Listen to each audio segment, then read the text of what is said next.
महंगाई का दौर है, नफसा नफसी का आलम, एहसास लोगों च बहुत घट होता जा रहा है। एक यतीम बच्चे के बारे ना एक बड़ी प्यारी तहरीर वो मेरे जहन च बैठी है, जी थोड़े दिलों तक पहुँचाना चाहना। बाबा जी औलाद जिन्ने भी मौजा करती है ना प्यो के सिर पर करती जी, बाप के सिर पर। अगर फ्रूट पिआते हैं तो बाप के सिर पर, कपड़े पिआते हैं तो बाप के सिर पर, जुत्तियाँ पिआंदियां ने तो बाप के सिर पर। मैं तुहानूं दसन लगा हुणे पता लग जाएगा भी प्यो टुर जाए तो फिर किवें दुनिया का नक्शा बदल जाता है, फिर किवें रिश्तेदार बदल जाते हैं। बाप सी सिर ते बच्चों कोई भी एहसास नहीं सी। बच्चों जिहड़ी डिमांड करनी बाप ने लैके आ जानी, अब्बा जी मैनूं सानूं यह चाहिए, बाप ने लैके आ जाना। पापा जी सानूं यह चाहिए, जुत्ती चाहिए, कपड़े चाहिए, हर चीज़ महंगी तो महंगी लैके आउणी। उस वेले अरूज सी ते सदा बंदे तो अरूज भी नहीं रहिंदा, जवाल भी आ जाता किसी वक्त च। इस वास्ते डरदे ही रहना चाहिए। वो बड़ा अरूज जो बच्चियां ने मंगना उस बाप ने लैके आ जाना। बाप दुनिया तो टुर गया। इधर तवज्जो करो। हुण जदों बाप तो अरूज सी ते बाप लोकां नूं भी पैसे दिंदा सी, किसी की मदद करनी, किसी ने दुकान वास्ते पैसे दे देने भी, चल यार तू दुकान ते पा लै, किसी ने कारोबार चला देना, इंज दे काम करने। हुण तवज्जो करो, जिस वेले बाप फोत होया तो बच्चे की हो गए यतीम। की हो गए यतीम। हुण किनू आखण, चाचा सी कोल, उन्हें चाचे नूं आखिया, उन्हें कहा चाचू जी सानूं ये चीज़ चाहिए। चाचे एक बारी तो लिया दी थी, तरस खा के चलो यतीम ने भरा कोई नहीं। तो फिर वो एक बारी तो नहीं सी ना, उन्हें तो निज़ाम तो उंज ही सी, बाप वाले ही समझिया होया सी।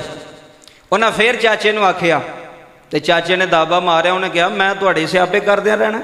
एक बारी होया, दो बार, मेरे को इन्ने खर्चे नहीं पूरे होंदे, यह तुहाडा प्यो ही सी जिहड़ा करदा सी, मैं नहीं कर सकदा। दुकान ते सौदा लैन गए तो उन्हें भी मना कर छड्या, कहा मैं उधार नहीं देंदा, तुसीं पैसे नहीं देंदे। यतीम सन ना, तो माँ हुण कित्थे कमाई करे तो की करे, वो वक्त माड़ा आ गया उन्होंने। दुकानदार ने भी कहा भी मैं तुहानूं सौदा नहीं देना उधार। हुण बच्चे तो बच्चे ही होंदे ने ना बाबा जी, यह गल बड़ी संजीदगी नाल सुणिओ, बड़े ईमान ताज़ा होवेगा।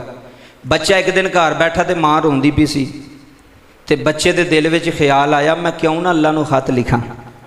जिहड़ी अल्लाह नाल शिकायत हो जाए वो बूटे भी पुट छड्डदी है ना बंदे दे, वो कारोबार भी तबाह कर छड्डदी। ऐ हुण बच्चा खत लिखण दे अल्लाह नूं ते शिकायत लाण लगा अपने चाचे दी ते वो दुकानदार दी। ए जुमले सुणिओ, अल्लाह नूं खत लिखदा बिस्मिल्लाहिर रहमानिर रहीम, मेरे करीम अल्लाह, मेरा बाबा साडा कहंदा सी कि अल्लाह दिंदा सब नूं और अल्लाह ही मदद करदा है, ते जिन्ना तक बाप जिंदा सी सानूं उहने कमी नहीं आउण दित्ती। ये अल्लाह ताला नाल उहने खत लिखिया कि मैनूं कमी नहीं आउण दित्ती। ते बाबा सानूं माँ दसदी है कि तुहाडा बाप अल्लाह कोल चला गया, सानूं तो नहीं पता, पर बाबा जदों दे तुसीं अल्लाह कोल गए हो ना, तो साडे चाचे भी सानूं उंज नहीं पुछिया। साडे चाचे भी चेहरा मोड़ लिया, ਉਹਦਾ लहजा भी बदल गया, ਉਹਦੀ गुफ्तगू भी बदल गई। उंज प्यार नहीं सी करदा जिवें तुसीं सो, ते चुकदा भी सी ते प्यार भी करदा सी ते मत्था भी चुमदा सी। वो नहीं उंज चाचू प्यार करदे। ते बाबा मैं अल्लाह ताला नूं दसना चाहना, अल्लाह जी कदी कोई चीज़ मंग लीए तो चाचा नाराज़ हो जाता है, चाचा झिड़का मारदा है, ते नाले अल्लाह जी जिहड़ा दुकानदार है ना उन्हें भी साडा उधार बंद कर छड़िया, गरीब समझ के, यतीम समझ के कि ना पैसे नहीं देने। तो या अल्लाह मैं सुनिया सी अपने बाबा कोलों कि अल्लाह तुसी लोगों की मदद करते हो, चलो जे ये नहीं करते पे तुसी तो कर दो, तुसी तो साडे वल नज़रे करम करो।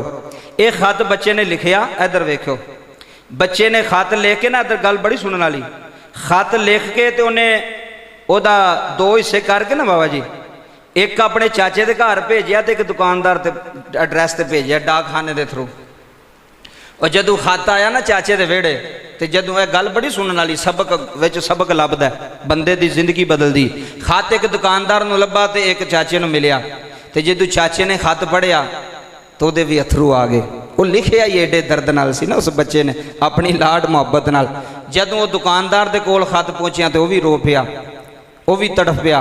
उन्हें कहा नहीं इंज नहीं होना चाहिए बाबा, इंज दे लोग वेखो यार, जिन्हों का कोई नहीं ना कमान वाला, उन्हों का वेखो तो उन्हों का कुछ करो। बाप के सिर तो होंगी जे बाहर तो रौनक सारी, मेले सारे प्यो के सिर ते हैं। तो जो बाप मियाँ साहब कहते हैं बाप मरे तो सिर नंगा होवे है, फिर हर चीज़ अपना रुख विखाती है तुहानूं।